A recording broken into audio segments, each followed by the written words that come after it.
talk, Devin. So anyway, I hope you can hear me all right. Perfect. Thank you, May. All right, one more second. Oh, not quite yet. Testing 1 2 3. Testing 1 2 3. Oh no. Oh gee. Did you need me? Did you need me? I just wanted to thank you for the thanking me for you're welcome. I have 1 minute. You know what they say? Good fun without you. I'm not doing that.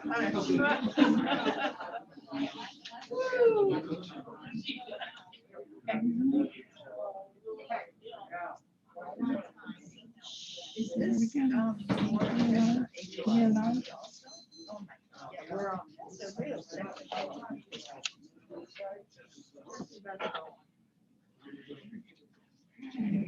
Happy New Year, everybody. And welcome. No, Wait till I tell you we're alive. not quite.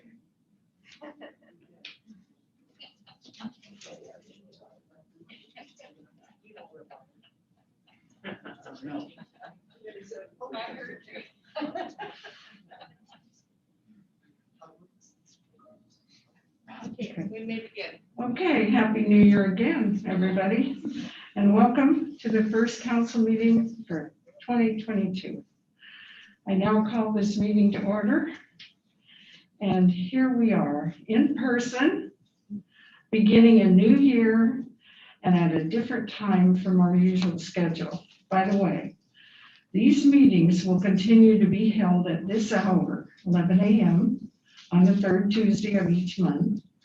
And the meeting place, though, will rotate as construction is completed in the Sky Lounge or in this room. I quote, though, for you now to start. From a recent Wall Street Journal op-ed, we crave contact with others. We need to look people in the eye, engage their sincerity of conviction. We like to meet because body language often communicates better than words, right? Being social is who we are. I like that quote. We truly hope that the pandemic will decline and we'll have more normality in our daily lives and at HH, but with our very important Monday Markets financial support, hopefully, we'll be able to move more actively, enjoying and participating in the 70 programs and events sponsored by this Residents Council. We, all of us residents, provide the secret sauce that symbolizes the unique and special character of Horizon House. So, our agenda today is as follows. Slide. Change that slide.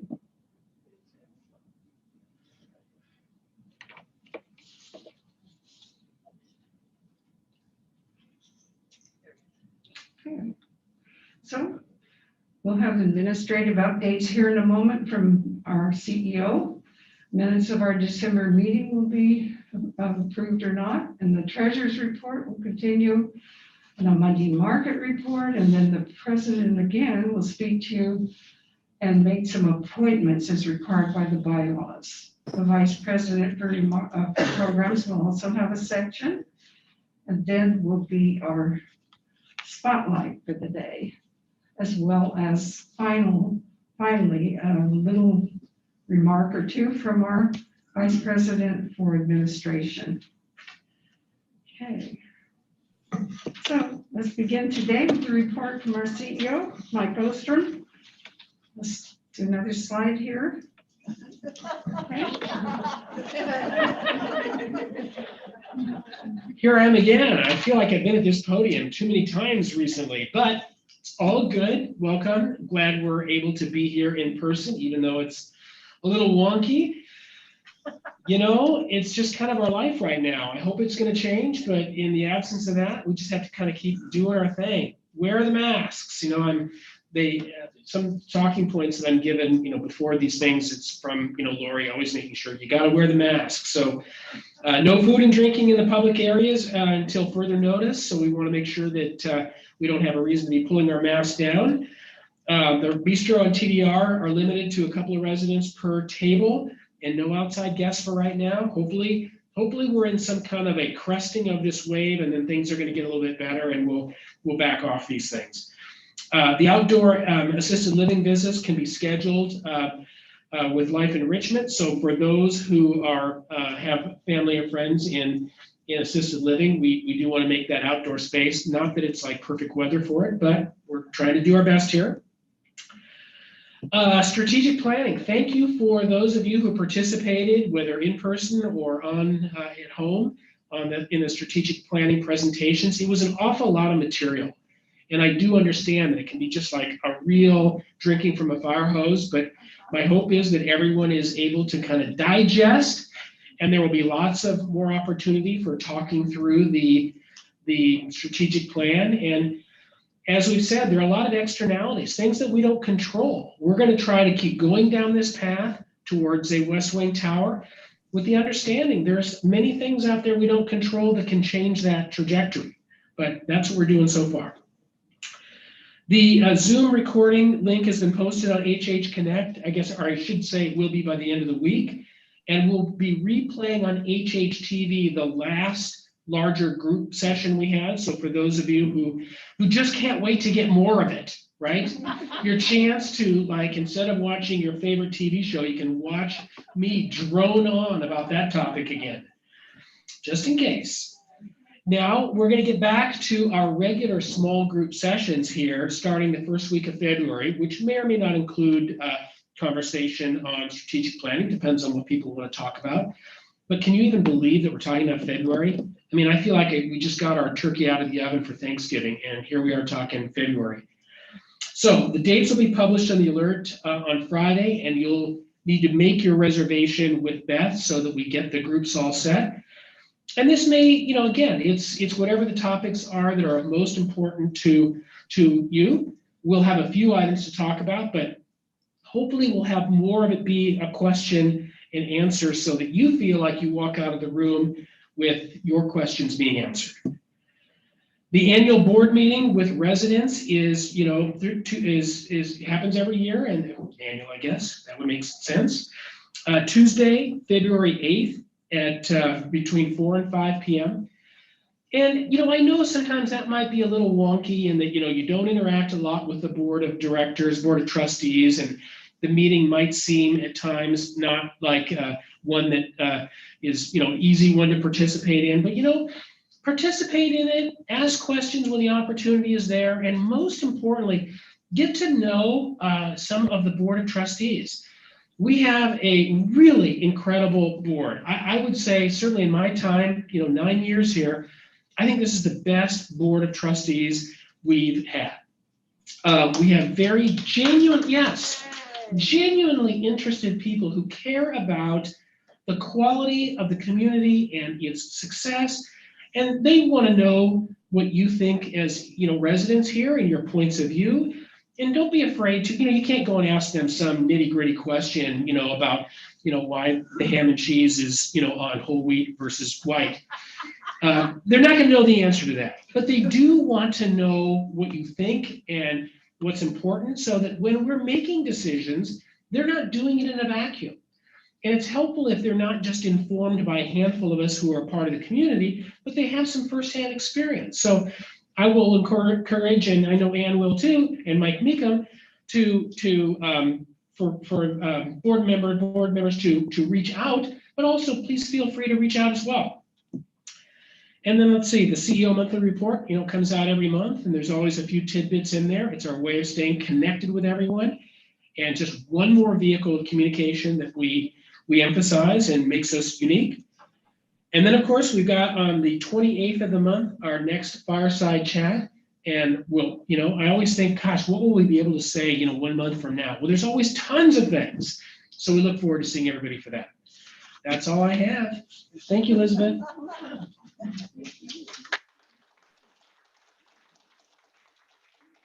Has something interesting to say and sometimes something surprising.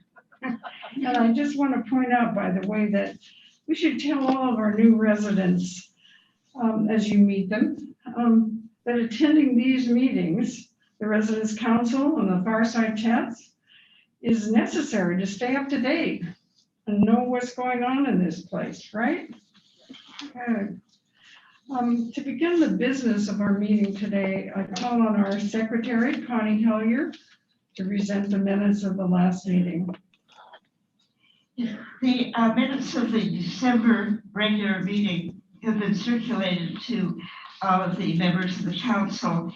And I just wanted to add for the residents in general, this is a particularly interesting and meaty set of minutes because it summarizes the past year and all of the activities that we've managed to do despite COVID. And you can find them in the Residents Council white binder in the library, or they're also posted on HH Connect in the Residents Council box. So I now present the minutes of the December regular meeting for your approval. So we have this motion on the floor. Do we have a second? I second it. All right, the second, all in favor on the council, say aye. Aye. Opposed? So the motion passes. Now I'd like to call on our treasurer, Diane Tinker.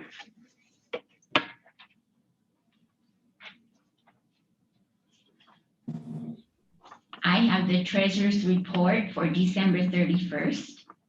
December income, well, you can see all the figures up there. 7,638. December expenses, 3,684. Net income for December, $3,954. Our year-to-date income for the first 9 months of our fiscal year, $62,075. Expenses, $43,736. Our year-to-date net income is $18,339. This month, we started the budget process for all of our committees. Each committee is working right now on forecasting the budget that they will ask for. The forms are due by the end of the month. The budget committee will be meeting next month. And at the March meeting, I will present the budget for the year. Now I'd like to introduce Cammie Elbow, the co-director of the Monday Market, for her Monday Market report.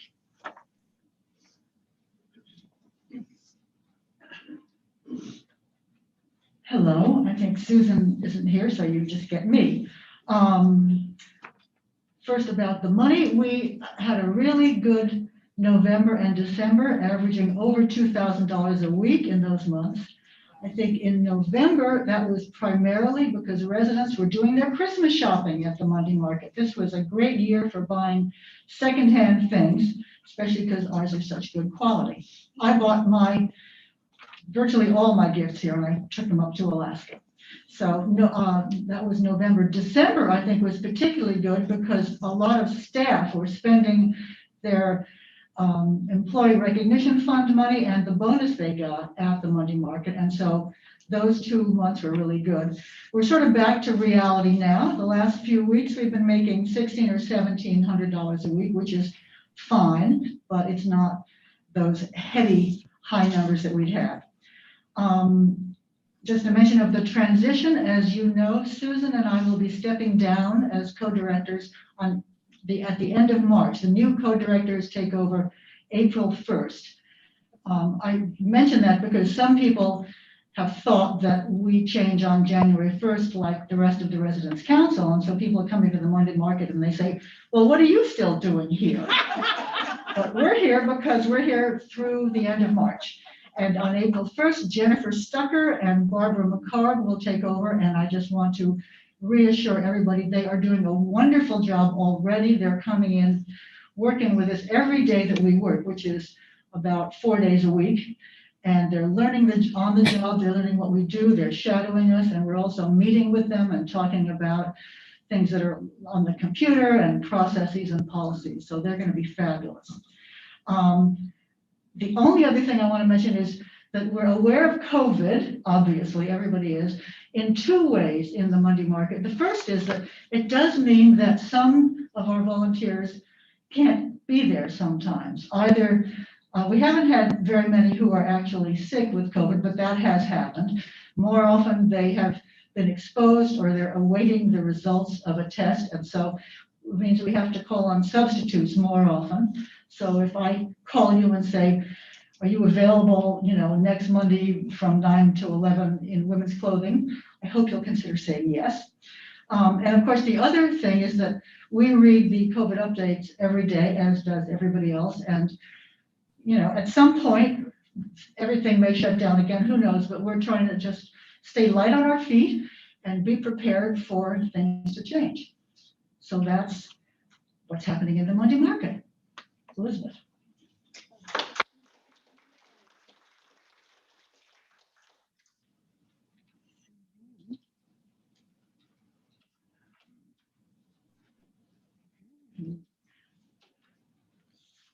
As required by our bylaws, in the January meeting, the following people are appointed annually.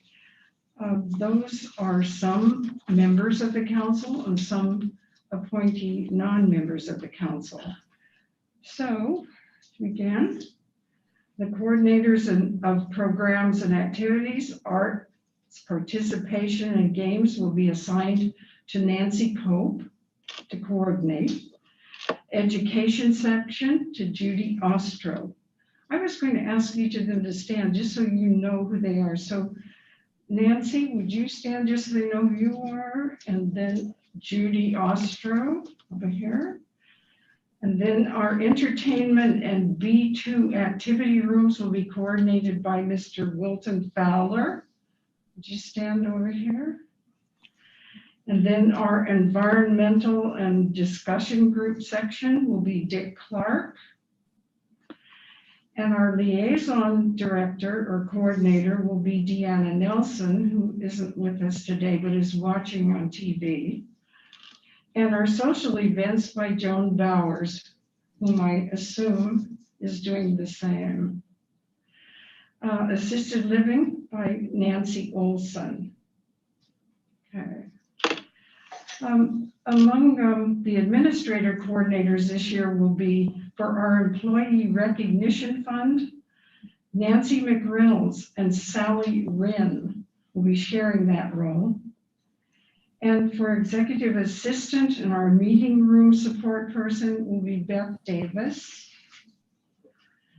And our Monday market co-directors, even though they do not take office in January, but do begin at our fiscal year in April, are going to be Jennifer Stucker and Barbara McCarg. Our office manager, again, will return as assistant treasurer, and that's Lila Doyle. Our finance committee is appointed at this stage as well. And those are for chair, council member Sally Wren and council member Wilton Fowler, and non-council member, but appointee very definitely, is Dave Shoup. Okay. Our philanthropy committee will be handled as usual by Nancy McReynolds as a representative. And then our archivist is here, and that's Marianne Mira. Thank you for coming, you people. Appreciate that. Okay.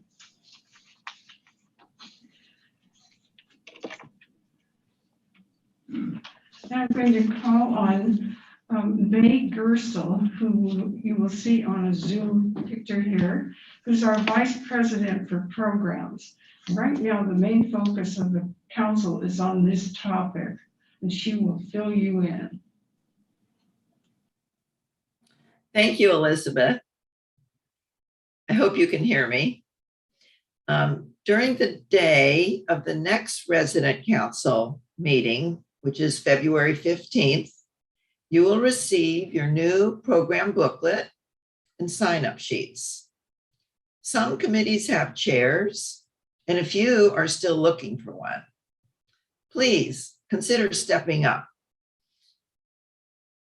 I really want to thank all of you who have agreed to lead an activity, a game, or a discussion group. There is certainly something being offered for everyone. We hope that this will be an opportunity for you to feel more engaged, enlightened, and to have more fun. Now I would like to introduce Jim Yearby. He's a member of the Board of Trustees. He's going to be our next speaker, and he will talk about the Board of Trustees, Community Relations, and Diversity Committee.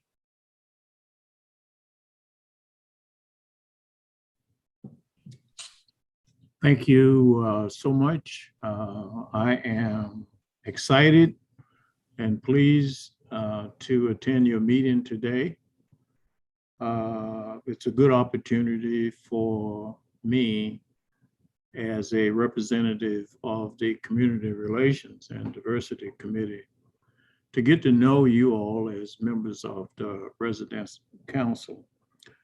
I realize the important role that you play at Horizon House, and certainly think it's important for, first, me as a board member, and secondly, as a committee member, to understand the role of the Resident Council a little bit better. So my name is Jim Yearby, and I'm in my second year of a 2-year term as a Horizon House Board of Directors.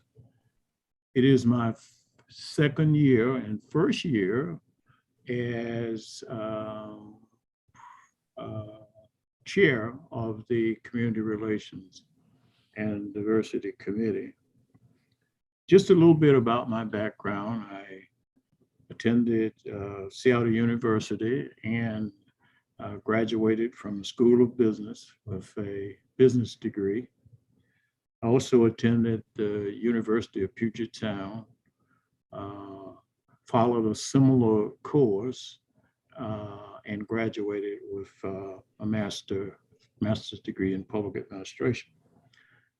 Over the years, I've worked for a variety of organizations. My current role, I serve as Vice President for Human Resources at United Way of King County. Really, I want to express my excitement that the Community Relations and Diversity Committee is meeting with the Resident Council.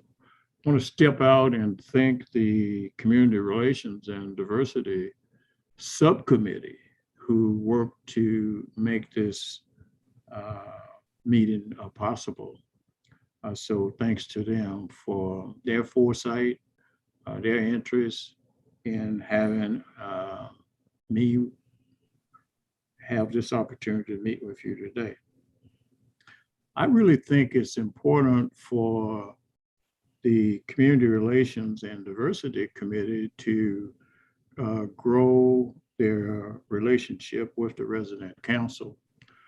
I think we have a lot of things in common around diversity, equity, inclusion. And I would like to see that interest and relationship grow. And I think it's especially important to recognize that I believe the board, the Community Relations and Diversity Committee, and everyone else really do have the best interests of Horizon House. And so we will all work for that, for attainment of that goal. My experience has been when people work together, there's more in common than not so. I believe that's the case here. Important for me, and I think the Community Relations and Diversity Committee, is to listen carefully and support the work that is going on at Horizon House, whether it's at the board level, at the resident council level, or at various community levels. I'm appreciate you put in before us the committee members, most of whom are residents, and I think Jan joins me as the other board member that you see displayed.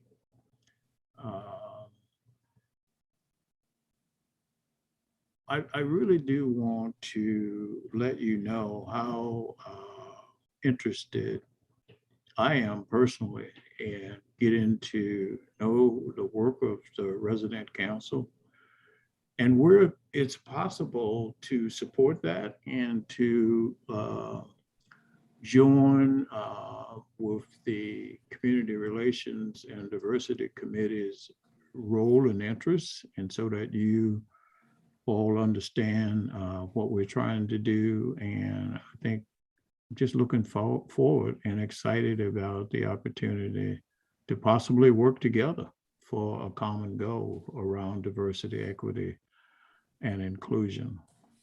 I'll stop talking now and back out. And if you have any questions for me or about the committee, or I would be excited and happy to respond. I know we have a PowerPoint presentation that I think we're going to go through, and I don't want to take away from that. And I don't know who is going to help with that.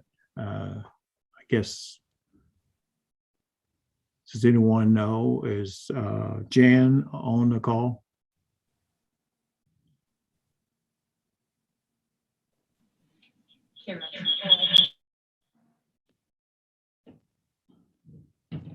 Slide.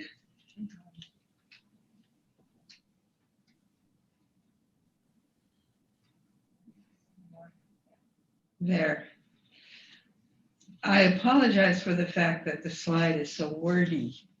But it does say what we do, and my role here will be fairly brief to, excuse me, to discuss the purpose of the committee and describe it a bit. As Jim pointed out, the work of this committee, which is a committee of the board and not a committee of the Residents Council, is to support the work going on at Horizon House. The purpose of the committee is to lead Horizon House in welcoming residents of many backgrounds and ensuring that the wider community recognizes our spirit of diversity, inclusion, and equity. The board charges the committee to carry out its mission and purpose by means of a document called its charter.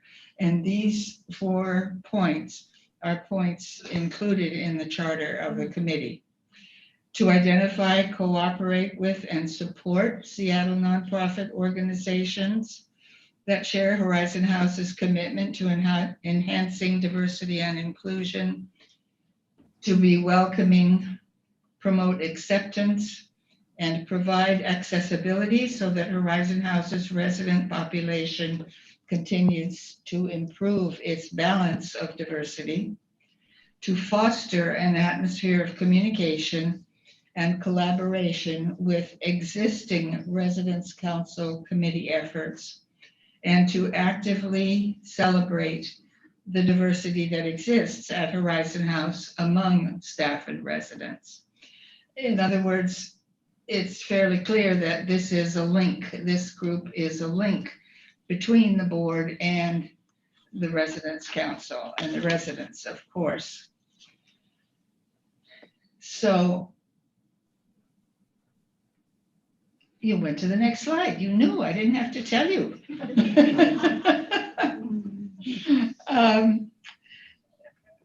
The first thing that we describe here that we do is directly coming from the board, support nonprofit organizations in Seattle each year. We make grants to selected nonprofit organizations that provide services to older adults from diverse backgrounds, such as racial, ethnic, religious, sexual orientation or identity, and socioeconomic. These grants are funded with cash generated by Horizon House, not Residents' Council funds, specifically from operations, investment earnings, and entrance fees. In 2021, the grants totaled $40,000. This year, it will be $50,000. To date, $5,000 is the maximum per grant that each recipient may receive for up to 2 years. In exchange, we ask the recipient organizations to include mention of Horizon House as a supporter and their printed materials. And we also ask them to let us know if there are opportunities for Horizon House residents to volunteer with them in order to foster the community relations part of what is a part of our mission. Next slide, please. So last year, these were the recipients. I think you could see them. The bottom two were more or less ongoing grants. We do re-grant them every year. There had been a grant to Simon's House. They returned it this year, and we distributed it to 10 food banks. And as probably most people know, this committee is the one that makes a grant to the sewing room for the sewing that people do for shelters. Next slide. So on the other side of the name of our committee is promoting resident diversity. This is a longer term objective, as one might imagine, but we do encourage current residents to invite friends and acquaintances of diverse backgrounds and socioeconomic levels to visit us for consideration as a future resident. Reach out a little bit, in other words, beyond maybe what the immediate circle would have been. Communicate to Horizon House residents volunteer opportunities within local community organizations committed to diversity. It's pretty obvious that COVID has gotten in the way of that, but we do have information from the organizations we made grants to as to what volunteer opportunities could be available if we were able to do it. And there's quite a rich variety of things that one can do. In-house, we support the efforts of human resources, communications, and marketing staff to make Horizon House better known in the community as a home that welcomes everyone. And finally, we encourage interactions that provide a spotlight on our resident-driven richness at Horizon House.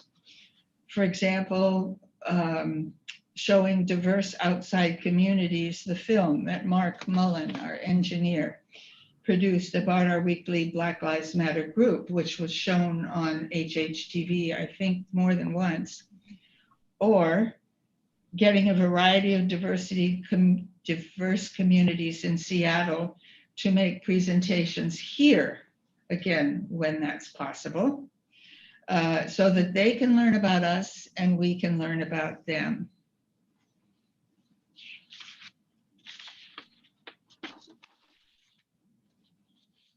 We, of course, support the work of the Residence Council committees, such as the Parallel Diversity Awareness Committee, the Neighborhoods Committee, and Communications, in presenting programs in-house and in the community that enhance Horizon House's diversity efforts.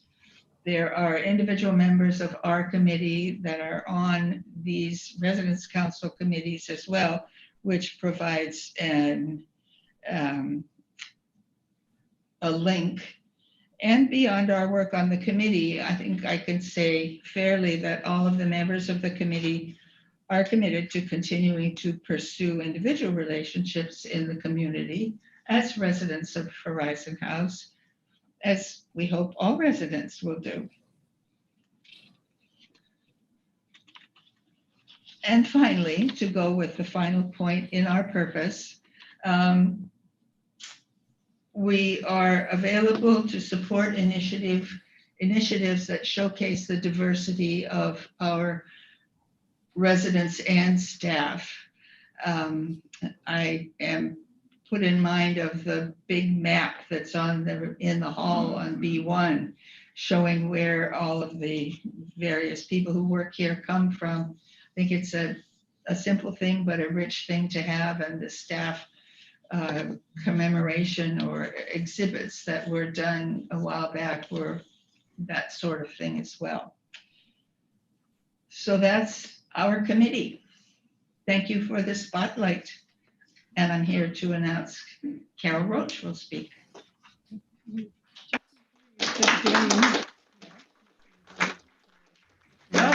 Before she stepped down, I'm sorry that weren't introduced quite properly, but this is Karen Perret.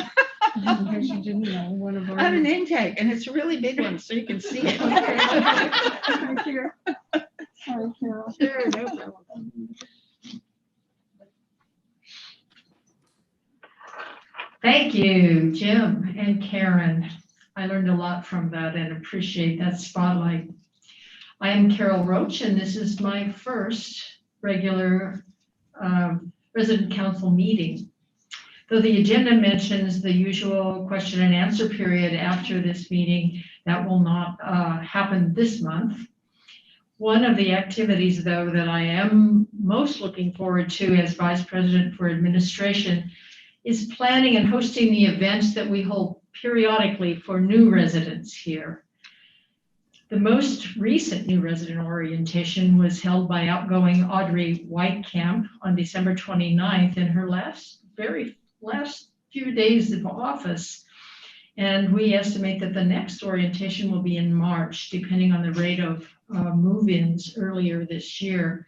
My goal is to hold orientations that are informative, friendly, and fun. I'd like residents to come away with both the facts and the flavor of the opportunities our programs offer. I also hope that our orientations give new residents a chance to voice their hopes for their future lives at Horizon House, and that those new residents feel comfortable to let us know how we can smooth any bumps in their early months here.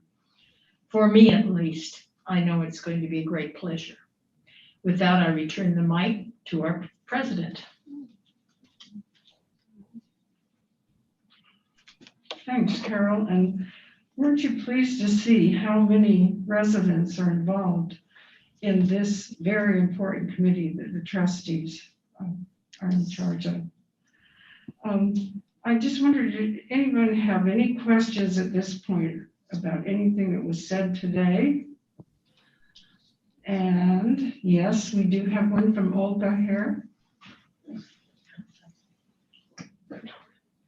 What is the process used by the community, the diversity committee, to give the community grants of money? I can speak to that if Can I give Jim some sound?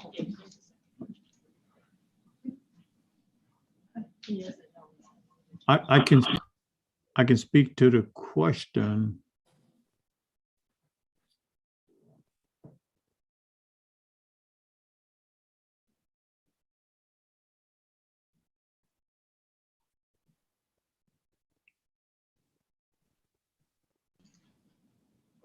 Can you hear?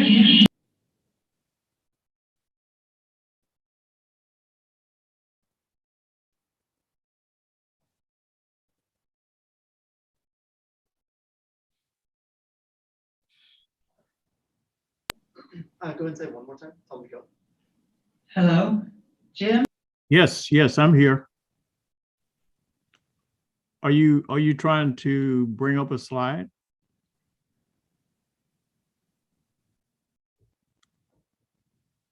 Can you all hear me? I can. I was going to respond to the question about the process that we use to evaluate grant applications for support. It's pretty elaborate. We look for a relationship that's provided by a community organization that matches with the Community Relations and Diversity Committee's role. And the committee members each rank applications, voting for an award of between $2,000 and $5,000. And actually, before we even start the voting process or the ranking process, we have representatives of all the organizations come in and give a brief presentation about their work, about their role, and about their need for support to carry out the mission. And so it's a fairly lengthy process. It's a lot about how does the role of the community organizations relate to the mission of the Community Relations and Diversity Committee, as well as larger goals of Horizon House. Hope that helps with how the process works.